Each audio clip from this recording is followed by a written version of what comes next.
Good morning, Las Vegas, and happy Valentine's Day on what is either the most romantic Sunday morning of the year or the loneliest, depending on which camp you fall into. I'm sorry in advance for the lonely hearts out there. Everybody needs a little love, but happy Valentine's Day. It is just after 8 o'clock here. You are tuned in to Out of Line on Fox Sports Radio, 8 to 9 every Sunday morning, live from Kickers Gaming and Sports Bar. It's been our home for most of the pandemic, I guess, this past year, or most of 2021 at least, where the Fox Sports studios have been closed down. We've been kicked out. We've been homeless, so Kickers took us in. Gaming and Sports Bar, downtown Las Vegas, right across the road from the old Cashman Field, 931 Las Vegas Boulevard. Kickers has been our home for just the past few weeks and will continue to be our home during the pandemic. Come on down, enjoy some specials during the show. Also, come on down and enjoy some sports after the show. 17 TVs, NFL, gaming, pass, all kind of sports on board. And like we said, all kind of drink specials. I think they got some new specials going on today. What do they got going on right now, Brian?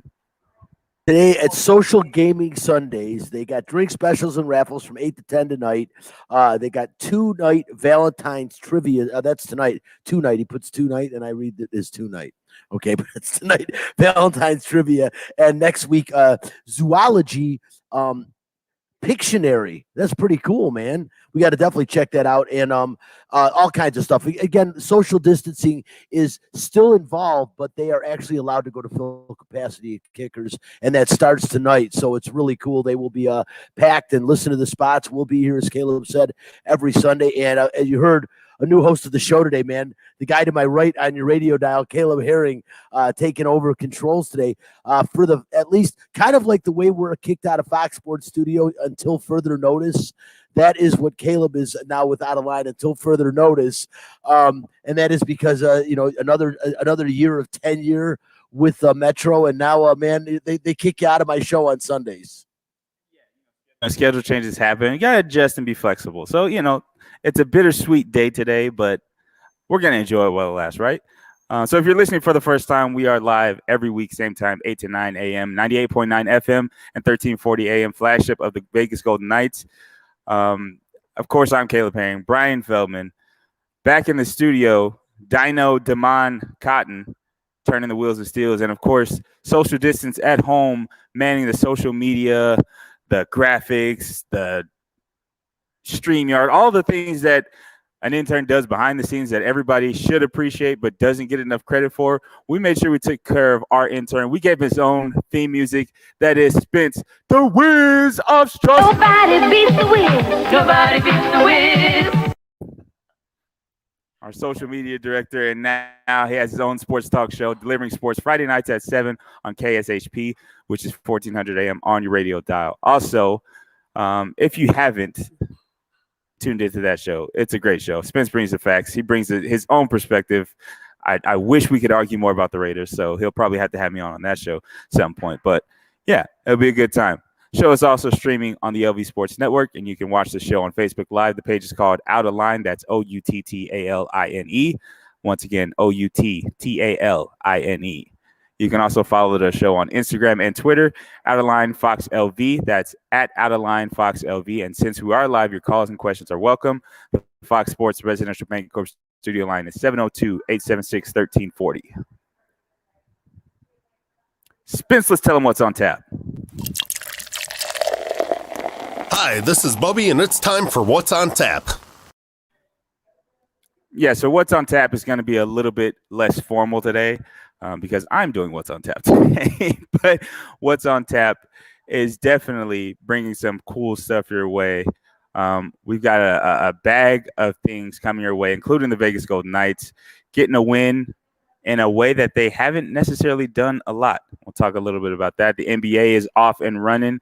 Some marquee matchups, some old rivalries renewed, some new rivalries born, a new dynasty is formed. We'll talk about that as well as who's going to be the NBA MVP. We'll also get into a little bit of the NFL offseason and some of the whirlwind that's been going on so far. It's been fun to watch, but it has to be a headache for some of these GMs, players, and one fan base that has really been going through it as of late. We'll talk a little bit about that. We'll also try to get into a little bit more on the Vegas sports scene with your local sports. And we'll try to talk about, as usual, I'll try to sneak in my Dodgers love because I am an avid fan of the LA Dodgers, and they are looking like they want to repeat this year with some of the things they've done in the offseason. What's on Tap is brought to you by our title sponsor. If you're looking to buy a home or to refinance the home you currently own, choose a company you can trust. Residential Bank Corp, funding America one neighborhood at a time. Hockey players, as you know, are warriors. They don't give up. They come to play every game. It's time for Nightcap, a cup full of the Vegas Golden Knights. From highlights to interviews to special events, the puck starts here. The puck does start here. It's bright and early this morning, Sunday morning. But the Knights got a win, 3-1. A pretty good win over the Sharks. You remember that earlier in the season, the Sharks games were postponed due to COVID restrictions and the outbreak that swept through the Vegas area. But the Knights got to win 3-1, and they did it in a way that they haven't been doing. And I've expressed concern about this throughout the young life of the Vegas Golden Knights. And what's kind of been a problem for the Knights in some of their successful seasons is that they haven't been able to score on the power play. 3 goals on the power play, which has to be an encouraging sign for this Knights team. The ability to put the puck in the net when you have the opportunities to. Power plays are a must. 5-on-3s also, but you got to be able to score on the power play. So the Knights getting the win against the Sharks after splitting against the Ducks. How big is this to see that the Knights are actually able to put the puck in the net on those power plays? Oh, Caleb, it's huge. I mean, power plays, you got an extra man advantage. If you can't score with an extra man advantage, how do you expect the 4 to score 5-on-5? I mean, they have to score, but this is a really good hockey team. 9-2 now. They are beating everybody. And, I happen to finally, I go to a game on Thursday night and I go and watch them play Anaheim and they lose 1-0. Like the first time they've been shut out in forever. They played terrible. I'm like, am I watching the same hockey team? Plus, they're wearing these putrid gold helmets. It looked like I was watching Notre Dame play hockey. And I'm like, this is terrible the whole way. But they did serve us good jambalaya in the high lounges, which is where they stick the media at T-Mobile Arena. And, I did get to see this team play. Marc-Andre Fleury, pretty darn good net. He gave up 1 goal. And usually when you give up 1 goal, you think that'd be good enough to win the game. Not really. The goal came in the third period. But no, them scoring on the power play, if this is going to be a team that truly contends for the Stanley Cup, they have to, their special teams has to be well. They've got to be able to prevent goals on the shorthanded, which they do pretty well, and they've got to be able to put the puck in the net on the power play. And to see Mark Stone and Jonathan Marchessault get goals, huge. Chandler Stevenson got the other one. Big 3-1 win over the San Jose Sharks. And again, this team, after a bad game Thursday night, they rebound, although that's another sport, but to get a couple more wins in. And they play again today against the Sharks, of course, trying to win again at T-Mobile Arena. But big win. Is it still called the rebound in hockey? When you come back from losing a couple games and you win a game, you're rebounding. So, I mean, that's the way I'm putting it in that context. But I got on goal that misses and then you get it. It's still called right? So it is the same sport, right? It's the same sport. You talked about it, the helmets, and I like as a fan of uniforms, and the uniforms make a big deal as far as marketing things. You didn't like the golden helmets, did you? I think not Professional hockey fans love the golden helmets. Matter of fact, Brian Selman, a good friend of mine, of course, Channel 8 does a great job over there, but he loved them. He thought this is really cool. I love the red jerseys, and I even like the gold jerseys. I just don't know why the shiny gold. It's Notre Dame. I don't want to see Notre Dame playing at T-Mobile Arena. Reminiscent of Notre Dame. And I got to say, hockey is not one of the sports that I think you need to get cute for. I think one of the toughest sport. You could have a picture of like a toothless man on the side of your helmet. That would be more representative of what hockey is supposed to be. I get it. The Knights are marketable. They're going to continue to try to market themselves. I don't think I like the golden helmets either. And this is coming from a guy that likes to flash and pizzazz. I just hope the Knights don't pull those helmets back out again. But we'll see. They play again, like you said, tonight against the Sharks and trying to sweep that series. I guess a little mini series, 2 games against the Sharks. Interesting how the season's unfolding. The Knights, like you said, are definitely contenders with the shortened season, with the way the schedule's set up, the way their division's set up. They should pretty much run the table in the division, which is what they should do, and make a chance for another deep playoff run. We'll get a chance to see that. Another season that is in full swing right now is the NBA, off to a fanless start in some areas. You start to see in some areas fans creeping back into attendance, and that's good as the vaccine rolls out. Of course, restrictions are starting to be lifted, so you're happy about that, right? In some respects, but other teams aren't so fortunate as to have their teams allowing fans in right now. So one of the matchups that we got to see last night was Kevin Durant making his first return back to the Bay Area, playing at Chase Arena, not at Oracle Arena, which was the old home of the Warriors, but playing at Chase Arena for the first time. It seems like it was a long time ago that he, left Golden State, because it was. He tore his Achilles and he was out for last year. But so this is the first time he's playing at the Warriors Stadium. His return to the Bay Area got a lot of attention because of course, he won 2 championships with the Warriors, but he came back with the Nets and destroyed the Warriors again. Scored 20 points in a very lopsided victory. The points galore in this game. I think the over-under was 250. I think they covered that. So, I mean, no defense was played, I guess is what I'm trying to say. But Durant scores 20 points. And the Nets look like the making of a new dynasty with the way James Harden has played, with the way Kyrie Irving is able to take over games, and with the unstoppable nature of Kevin Durant's offense. It's hard to picture a team just beating them 7 games in a row or 4 games in a row in a playoff series or something like that. Is this the makings, the Nets I'm talking about, of the next big dynasty in the NBA? Can this work? Can this team stick together, figure out how to play defense, and become a championship caliber dynasty? When you talk about 3 great players playing for a team, and it seems to me that's what the makeup and the makeup has been traditionally, since kind of Boston started that with the 3-headed monster back with Kevin Durant, Ray Allen, and Paul Pierce. You've kind of had this 3-headed monsters. This has got to be as good of one as out there with James Harden, Kyrie Irving, and Kevin Durant. But you were also talking about in James Harden, Kyrie Irving, 2 selfish basketball players. There's not 2 basketballs on a court. There's only one. Now, last night, talk about James Harden distribution, 16 assists, Caleb, pretty impressive. But how often do you see James Harden score under 20 points in a game? And how long is he going to be content scoring 19 points and getting 16 assists? I'm sure he likes the assist total. He nearly had a triple-double. He had 8 rebounds as well.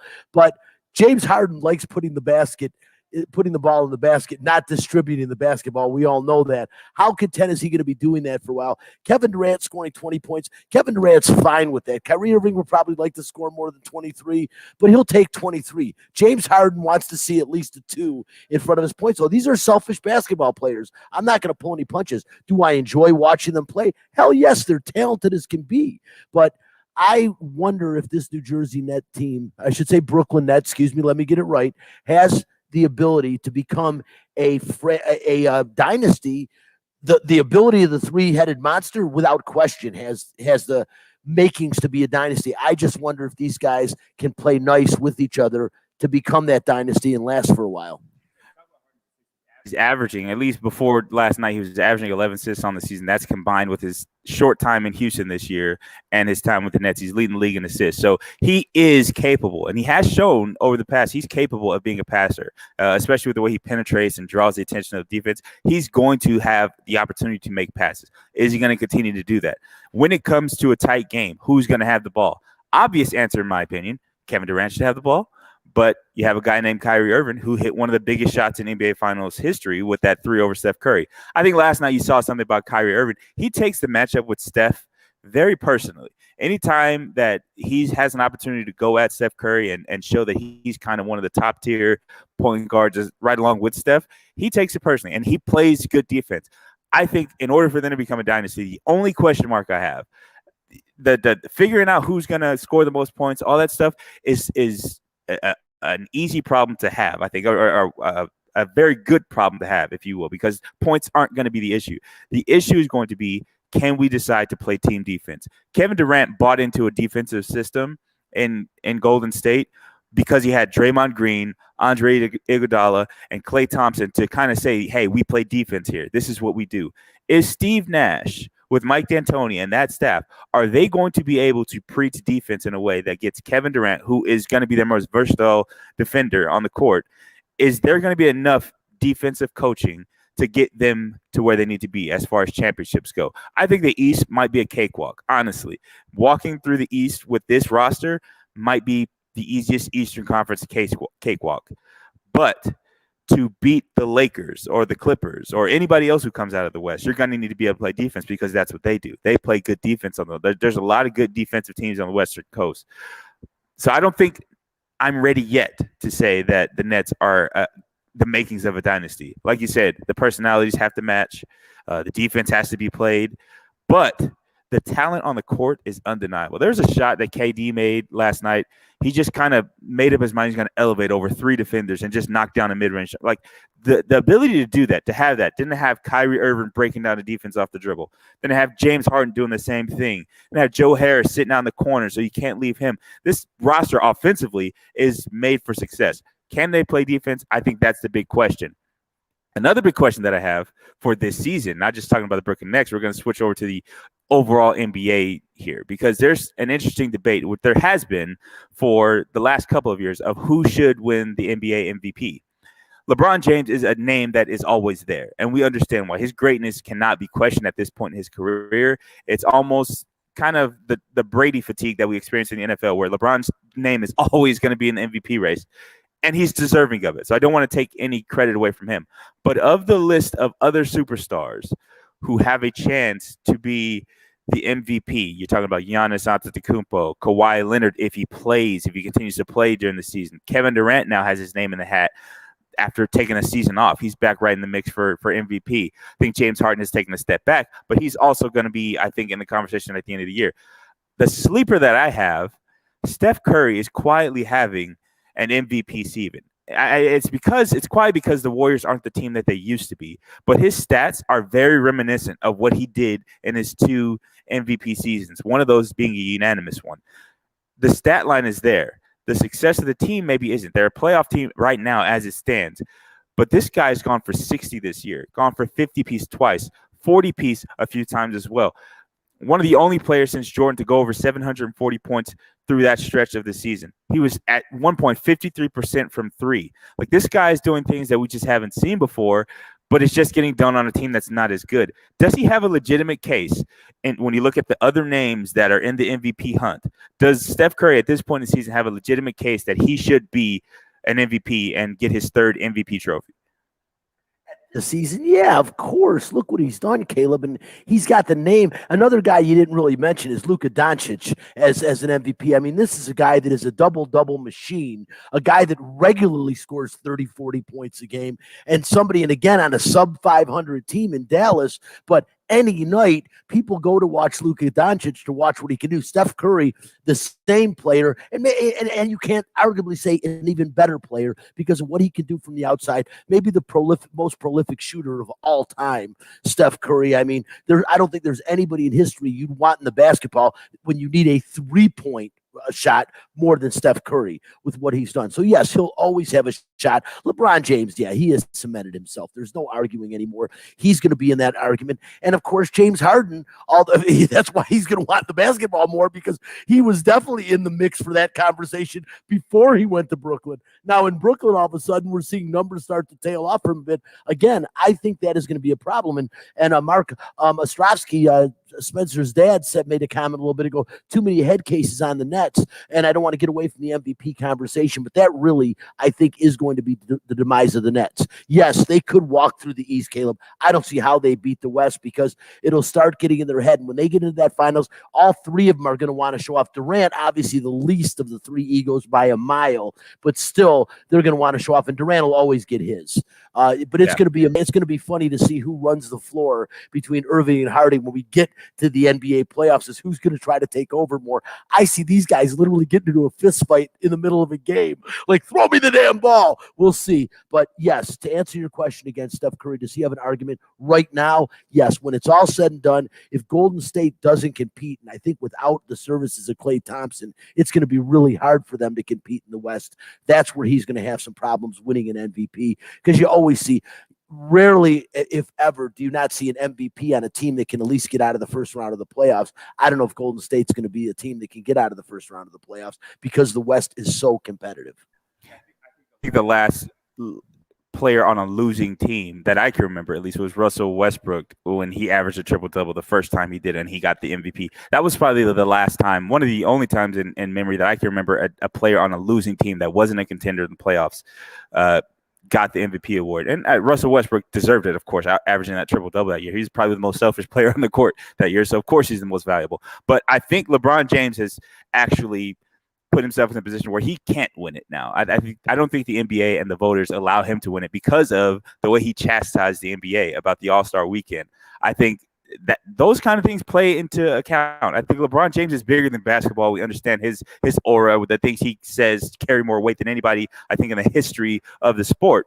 But in my opinion, I think speaking out against the NBA like that, the organization, I think it comes back to haunt him in situations like this. And I think we see another situation where the voters kind of skew their ballots a little bit. I would hate to see Giannis get it again, just because we've seen time and time again he's not getting it done in the postseason. So it's going to be interesting. I think this race is going to be tighter than a lot of MVP races have been. I think it's been kind of a runaway, a two horse race for a lot of the time these past few years.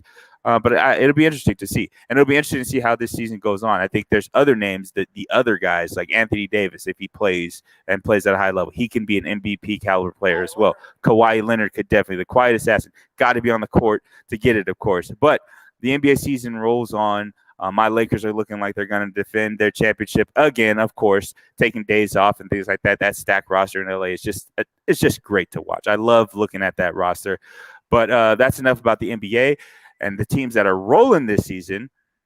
And to switch gears with a little bit of fact this to what's going on in the off seasons. Fact this. If you don't like the facts, take your ass back to bed. Fact this.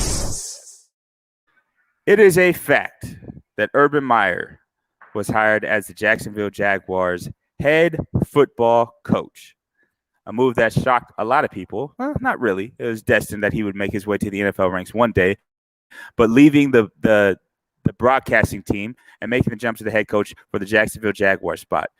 With the likely first-round pick, number one overall pick, Trevor Lawrence, who he basically had a love romance with at his pro day. Talk about grooming a guy. This was not the issue as far as the Jacksonville Jaguars hiring goes, because Urban made a controversial decision in one of his first decisions as the Jaguars head coach in hiring Director of Sports Performance Chris Doyle. Chris Doyle was, in fact, the worst first decision that Urban Meyer could have made. Of course, if you remember, Chris Doyle was removed after 20 years at the University of Iowa as a strength coach for making racially charged statements. There was accusations of former players about his mistreatment and misconduct towards players of different races. And of course, in this climate, this poses a problem.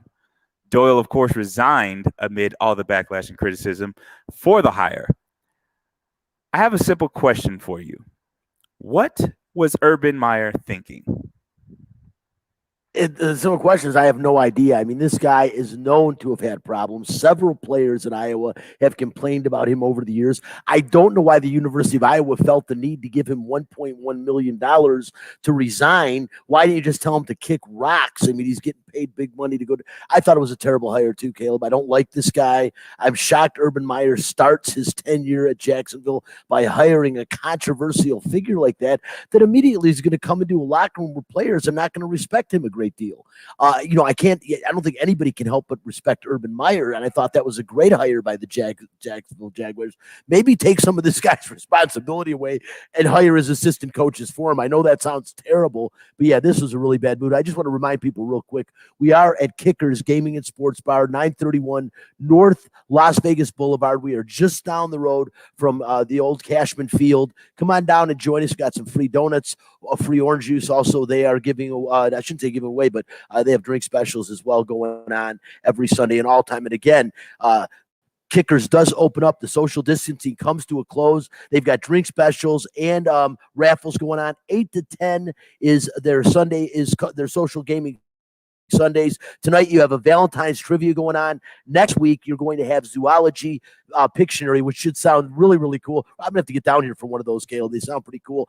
And again, under all new directives, the coin-operated games are all opening up. They're resuming. Their shuffleboard's going to be opening up. All kind of stuff. The photo booth, and soon they are going to have Golden Tee Golf here as well. Definitely come on down, check out Kickers Gaming and Sports Bar. This place is awesome.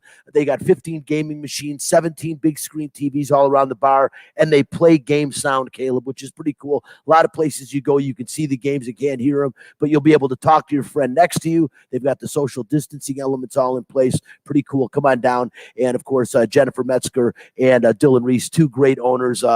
Jennifer from Wisconsin, Dylan from my home state of Michigan, and it's a Green Bay Packers bar. I can live with that, especially since the season's over with. And the Packers got bumped in. They didn't even make it to the. Well, they did make it to the conference championship game, but they got bumped, so I'm happy about that. But real quickly, to go back to the Urban Meyer and Jacksonville. I still think, like Spencer and I were talking the other day about whether Jacksonville would be successful with the hire of Urban Meyer. And maybe not if he keeps hiring guys like Doyle, but overall, I think it was a great move by Jacksonville. There's no question they're going to get Trevor Lawrence. And I've said this forever. I mean, you can't predict the future. We've seen a lot of guys come out as the number one overall pick at the quarterback position and fail. I really think that Trevor Lawrence, the only way he fails is, number one, if he gets hurt, and number two, if he beats himself within his own head. I think all the skills and the statures there, number one, to have the size, but he shows many times too the ability to tuck and run as well. He has a little bit of a loose, deceptive speed. He's faster than people give him credit for. And I really think, I know you don't like the word prototype when it comes to NFL quarterbacks, especially in today's world where the prototype quarterback seems to be a lot more mobile than physical in size and stature.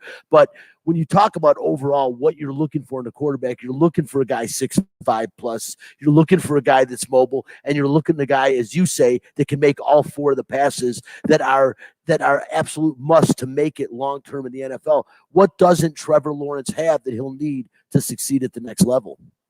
Now, I don't think he has a contract for a hair product, which I think will soon be on the way. Head and Shoulders, give that man a call. Those luscious locks are always flowing. That is about all he's missing right now. I agree. He's the complete package as far as coming out. I just worry that he's reached his ceiling already. He's come in. He's played for a long time at college. He's played at a high level.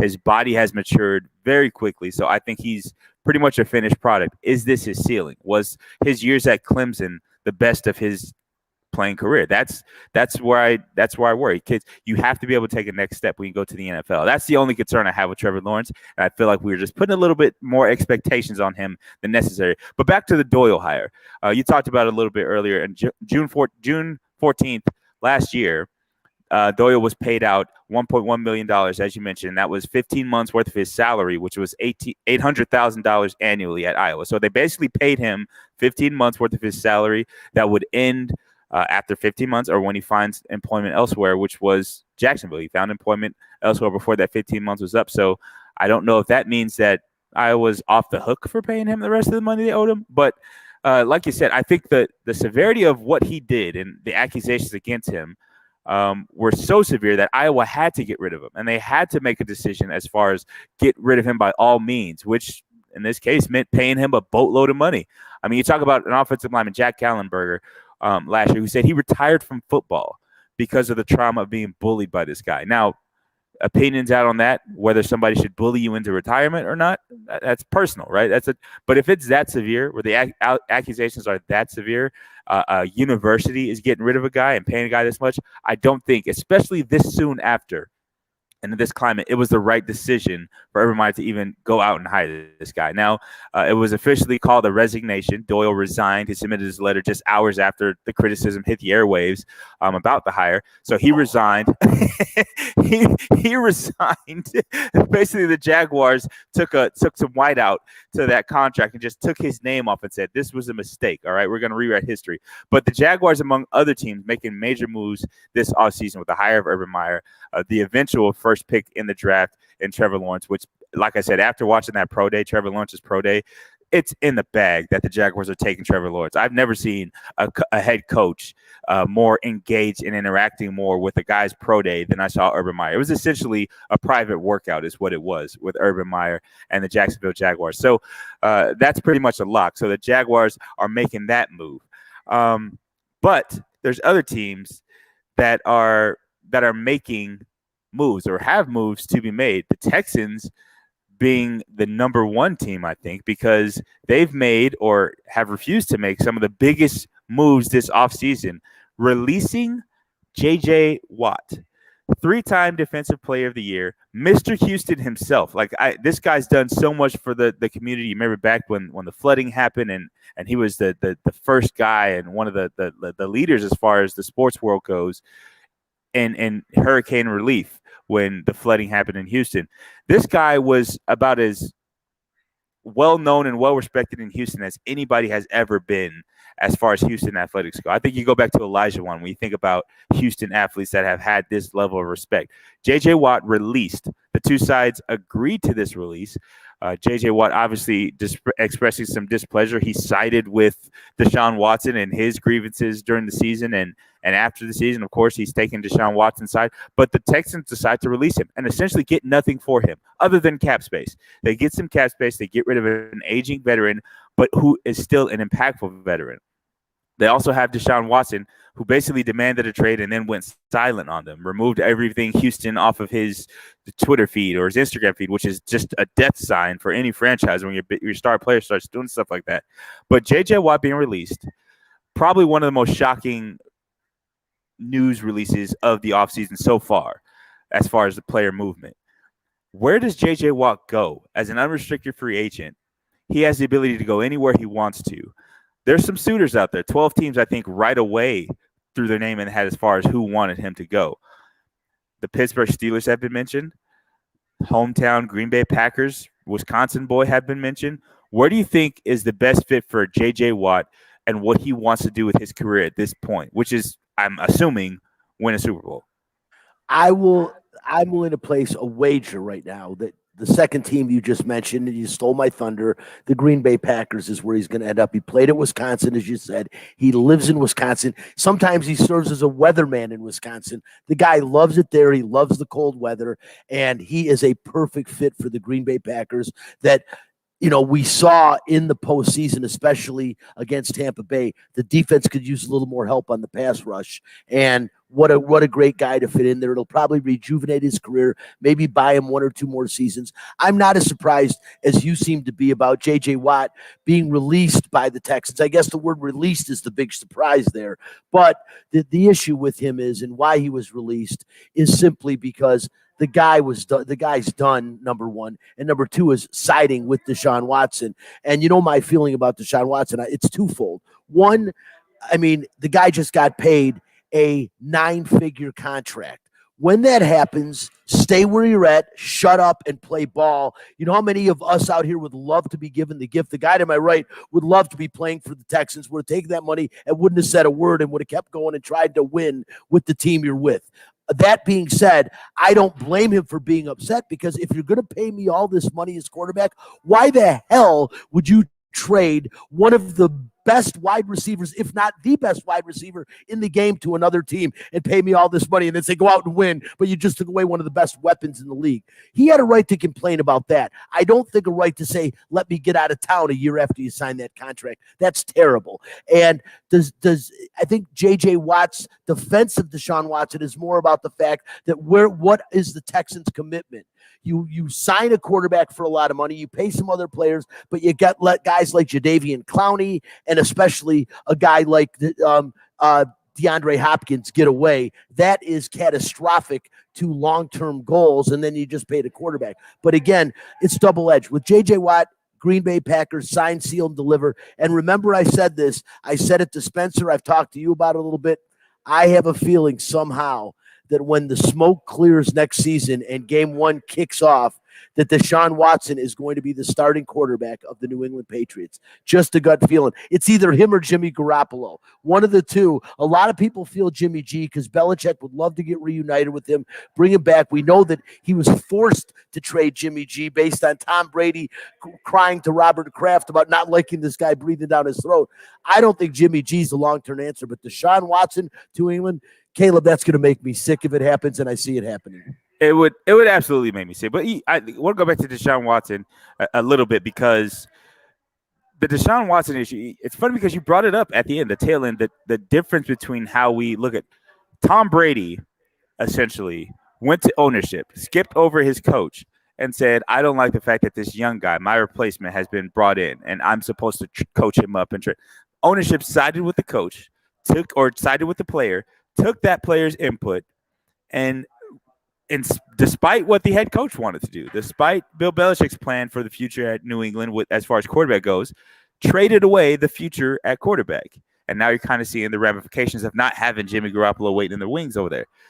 Now, the same situation as far as the quarterback wanting to, at least, have his input valued.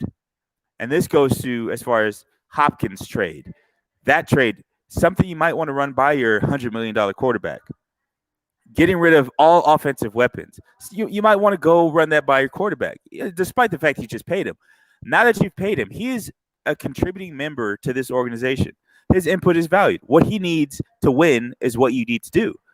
If the organization fails to do that, I have no problem with a player voicing that they're just pleasure with it and that they want to be out. Once you realize that this person's plan is not in line with what I see for my future, not in line with winning. I mean, you trade away DeAndre Hopkins and then you tell me you want to go win. You're lying. That's not true. You don't want to win. You trade away, like you said, the best. You don't want to win. Deshaun Watson, from all reports, from his Clemson days to the Houston media, stand-up guy, high character guy, only wants to win. And that's why, in the face of trading away his best player, he still goes out and puts up a record season last year. Quietly, on a 4-win team, he goes out and does things at quarterback that we just should be amazed by. The fact that he's able to do it with that little talent around him. Not winning, but the numbers he put up as a quarterback, with the pressure he was under, with the weapons he had, that's the kind of guy he is. I have no problem with him in the youth of his career wanting to get the hell out of Dodge, because Houston is going to destroy him. The same way that they did J.J. Watt, when they didn't put a team around him to capitalize on the fact that he won 3 Defensive Player of the Year awards. And the Texans didn't make a legitimate run in the postseason during that entire stretch. The Texans have failed their best players. J.J. Watt, I go even farther back to David Carr, they failed him tremendously in the youth of the franchise. But J.J. Watt has also been failed. Like, they failed with J.J., and now they're failing with Deshaun Watson. Deshaun Watson's looking ahead and seeing this happening. He wants to get out of there. The price is going to be high, very high. And the fact that his contract is so big actually helps him in his pursuit of getting traded, because a lot of teams are going to use that. Hey, we're taking this big contract off your hands. We're going to need a discount. We're going to need 2 picks instead of 3, right? But Deshaun Watson, I think, absolutely justified and wanted to get out. Other players around the league that are going to be out and just haven't really realized where they're going to be yet, Carson Wentz. Another intriguing move that's going to happen during this offseason, where he ends up and what the Eagles do after Carson Wentz. Former MVP candidate, led a team to a playoff season, didn't lead them to the Super Bowl. I won't give him that because Nick Foles did the Super Bowl part. But Carson Wentz had that team in playoff contention in that MVP season before he got injured. The value has diminished, I think, in the years since because he's not played well. He's been banged up on and off throughout his career. And there seems to be some contention as far as his personality, his kind of condescending, I know it all stance as a quarterback. Not going to be something that people are going to be jumping at. But where could Carson Wentz fit? What team do you think could use him and have a legitimate chance to be a contender right now, right away? If Carson Wentz goes to that roster, they're a better team. You mean Benny Margolis? He's called a one-hit wonder. If you don't know Benny Margolis, he did a song Into the Night back in the 80s, and it's the only hit he ever had. Carson Wentz, a one-hit wonder. 1 year, did ultimately lead his team to a Super Bowl. People will say Nick Foles. Nick Foles came in the postseason, but that was Wentz's team. He got hurt at the end of the year, and of course, Nick Foles went on to take that team to a Super Bowl. Carson Wentz has done nothing since he's come back from this injury. He has progressively gotten worse and worse and worse, and the Eagles are done with him. Where can he potentially fit? Well, there's a lot of places he could potentially fit. Where is he going to end up? I don't know. I mean, I wonder if teams like the Detroit Lions, who I don't think are really sold on Jared Goff. I think more are looking at the draft picks they got for Stafford as opposed to Goff, but I don't think he'll end up there. It really is. It's a head scratcher where he's going to end up. Maybe the Chicago Bears. I mean, I think they're about at the wits' end with Mitchell Trubisky. He could end up there, but are they going to take another Eagles cast-off quarterback? Who knows? Caleb, likelihood of where a guy like Carson Wentz could end up right now, it's really, really, really tough to say. I mean, you could see Carson Wentz, believe it or not, a team that could end up with Carson Wentz. How about the Tampa Bay Buccaneers? How about sitting behind Tom Brady for 1 or 2 years and then taking over as a 28-year-old veteran with a lot of experience and playing behind the GOAT for a few years? I mean, some team like that might be able to use him. I don't know where he's going to go and start right away and turn a franchise around. Another team that I've heard has a little bit of interest and makes sense, a rival team of the Philadelphia Eagles, the Washington Redskins, would make a little bit of sense for a guy like Carson Wentz right now. Football team. The Washington team, thank you for correcting me. I've called I messed up there. I messed up on another one earlier too today. The Brooklyn Nets. I called them New Jersey today, so I'm all over the board. But I don't know, Caleb. The key is, do I think Carson Wentz is going to be an NFL quarterback that's going to take a team to the Super Bowl? No, but then again, Trent Dilfer and Brad Johnson did. So who knows? It's interesting because this kind of ties into what you were saying. I don't know how this could happen, but I could see Jimmy like a 4-team crazy trade here between the San Francisco 49ers, New England Patriots, the Houston Texans, and the Philadelphia Eagles. I don't know how. I don't know why this hunch comes to me, but I could see Carson Wentz making his way to San Fran, Jimmy G returning to New England, and Deshaun Watson, for some reason, staying in Houston, but like just being involved. I don't know why, but I don't. Ending up in Philadelphia. I like this. The kinds of things that happen in the NFL are intriguing to me. Honestly, I don't think Deshaun Watson gets traded. I think he stays put in Houston. I think ownership is stubborn and they don't let him go because he is worth a lot. I mean, this guy is. If Houston loses another star player, like look at the guys, the stars that have come and gone from Houston in the past 5 years. Chris Paul came and went. Russell Westbrook came and went. James Harden came and went. Like, there's nobody left. J.J. Watt gone now. Who's left to represent sports in Houston? Deshaun Watson stays. The baseball team's leaving now too. Like what else is there? Like Deshaun Watson has to stay. Yeah, Springer's gone. Deshaun Watson has to stay. But I could see Carson Wentz ending up in San Francisco for some reason, for one reason or another. It's clear he's going to be gone from Philadelphia. I think with Peterson out, it's clear that the team has decided to part ways with that whole era of football. I could see Carson Wentz ending up in San Francisco. And with that supporting cast, I see them in the NFC being a playoff team still. I'm not going to say Super Bowl contender because the Super Bowl contenders for next year are pretty much locked right now. I mean, you got the Packers coming back. You got the Buccaneers coming back. You got the Chiefs coming back and coming back strong. And I think this may be a dark horse. The Titans come back, obviously, but it's maybe a dark horse. But the only other team I think that has a shot that I think would be looking to get a guy like Carson Wentz who can contribute right away will be the Indianapolis Colts. Because with the retiring of Phillip Rivers and a complete team around him, with two dynamic running backs, a solid defense, Carson Wentz, I think, could be a productive guy for the Colts. So those two teams, to me, for whatever reason in San Francisco, obviously with the Colts quarterback situation, they're going to be looking for best available right now, and that's going to be a seasoned guy so they can get some winning done right now. So the Colts and the 49ers, I think, are the two destinations, very different destinations, but the two destinations I think should be pursuing the addition of Carson Wentz. And that's only considering or thinking if the Niners are even considering dealing Jimmy G. It seems like they should be because he's not the answer. He hasn't been getting it done. Got them to a Super Bowl, but I think ultimately everybody could agree he held them back from winning that Super Bowl. So I think, yes, Jimmy G could be on the block to trade, and then maybe not a 4-teamer, but a 3-teamer. San Francisco, New England, and Philly get a deal done that sends Jimmy Garoppolo back to New England and Carson Wentz on his way west to the 49ers. What say you? I say that is a really interesting and good take. I think Benny Margolis could end up in San Francisco for sure, and it all makes sense. It really does. I know that, like I said, I know Bill Belichick really would like to see Jimmy G come back there. He groomed him. He knows New England system, and I think he could see that. I don't know why I think Deshaun Watson's going to end up there. Maybe just because New England is one of those places, Boston, they just always seem to get things done and find ways to turn it around and win. But no, I really like that playing out that way. I could totally see that, especially the way things are headed right now with all those teams and their quarterback situations and making wholesale changes. Will be really interesting to see what happens. Caleb, a couple of them. You mentioned the Super Bowl, and before we run out of time, because there's no more NFL picks, I do want to say right here, crowning champion. I came back, and I don't have my ticket in here, but I did bet.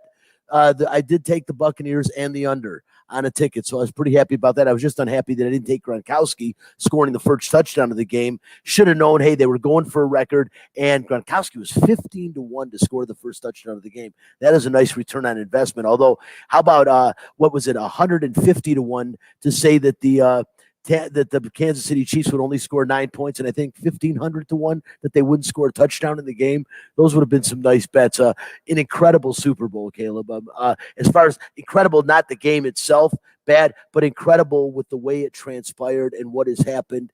And when you really look around the NFL, no one saw that happening.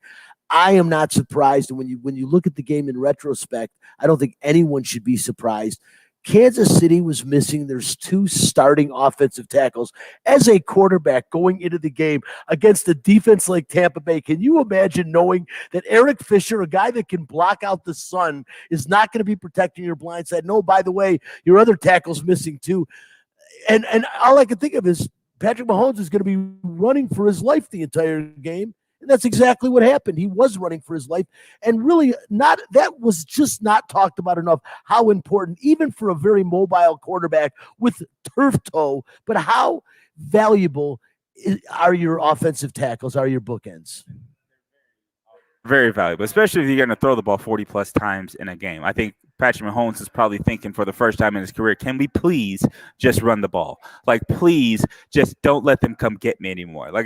Not just passing the ball a lot, 5-man protections. I think 40 plays that they were in 5-man protection schemes or something like that. So it's just ridiculous. The game plan, it's a great defensive showing. Don't want to take anything from the Bucs, but the Chiefs didn't do themselves any favor by dropping back the pass with those two tackles out and that kind of makeshift offensive line to try to protect their $500 million guy. Like, that's, to me, it just wasn't the right game plan when your offensive line's banged up. So yeah, they're very important. As a quarterback, I'm thinking, please hand it off. Let somebody else get hit for once. I'm taking a beating here. One of those hits was gruesome. Like, I felt the tackle when Sue put his forearm in Mahomes' neck. I felt that as a quarterback. I felt his pain, and I was just happy he got up. But the offensive line being made up is absolutely important. It's the most important part to a passing offense, and people overlook it a lot. But when it's not there, you definitely recognize it. And this is one of the worst protected quarterbacks in the Super Bowl I can remember. The last was Cam Newton,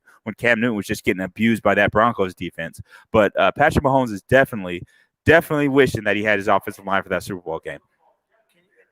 The things again, how he should have been the MVP of the game. I looked at the stats. He rushed he didn't rush for, but he ran almost 1,000 yards cumulatively in that game, backwards, sideways. They said it was like 957 total yards that he ran for if you count backwards, sideways, and forward. That is amazing. 1,000 yards in a game because of most of it running for his life. I'm not going to take anything away from Tom Brady, and definitely not from that Bucs defense that was stellar. What a great defensive game plan Todd Bowles had in Tampa Bay, knowing and understanding that Patrick Mahomes is going to be missing these bookends, and he utilized that knowledge to his and to the Tampa Bay Buccaneers' advantage the entire game. And I think more people should have saw that coming. And everyone screamed, the over, the over, the over. I was all over the under, because when you are missing those bookends and it is going to be a quarterback running for his life and you are expecting Kansas City to score the points to get you to the over, this game to me said under all day long. I just wish I would have put my money more where my mouth was on the game and really gone heavier on something like that, because in retrospect, it makes perfect sense. Caleb, we were almost out of time, about 5 minutes left to go. And I know you wanted to talk about the Rebels basketball team. They've lost back-to-back games. Really, the one quality win would have been Utah State. I don't want to throw the Kansas State game in there, but this Rebels team, I don't know what to make of it. I scratched my head when I went to the game last week and saw him play Air Force. Yes, a couple of wins for him against Air Force, which, by the way, is a really, really bad basketball team. But watching this game, I just don't understand sometimes with TJ Otzelberger. I don't know what he's thinking, Caleb. I mean, Bryce Hamilton is clearly the best player on this basketball team. I don't know how there are occasionally 3 and 4 trips a row down the court where there is not a designed play where let's scratch out. How do you not find a way on almost every possession to make sure at least at some point in the possession the ball touches Bryce Hamilton's hands when you have a player that preseason was predicted to be first team all Mountain West and is probably the only guy on this team with actual NBA ability if they ever find out how to make his motor run 24/7. This guy's got a shot at making the NBA, and yet they have several offensive schemes that don't even run through him. I think it's a mixed bag, because I do think that the team nature, like the ball will finally got the right guy type of thing, is kind of the team basketball that TJ Otzelberger looks like he's moving towards. It's like reminiscent of the Golden State Warriors, where it's not like necessarily forcing the ball to one guy, but it'll just find him naturally if we pass the ball, move in rhythm, and things like that. I think Bryce Hamilton's motor plays a part. I'll break it down. His motor plays a part. Bryce Hamilton isn't as aggressive as far as going to get the ball. Like, he's not the guy that's going to be always high energy every single trip up and down the court. So he has a hand to play in this too. I think also the fact that the Rebels don't have a true point guard to initiate offense. And I think Coleman would have been that. He'd been that point guard who understands, I'm not the best player. I'm not Kyrie Irving. I'm not Steph. I'm not going to be the guy that's making the plays all the time necessarily, but I'm going to be Derek Fisher. I'm going to come down, I'm going to get the offense set, and I'm going to make sure our guys touch the ball. When I feel that there's been 2 series up and down, I'm going to say, hey, scrap whatever that was. As the general on the court, as the point guard on the floor, I'm going to say, Bryce needs to touch it right now. He hasn't touched it in a while. Even David Jenkins needs to touch it. He hasn't touched it in a while. Those are, I think, the top 2 players on the roster right now for the Rebels. But I don't think that the Rebels have a point guard to initiate offense.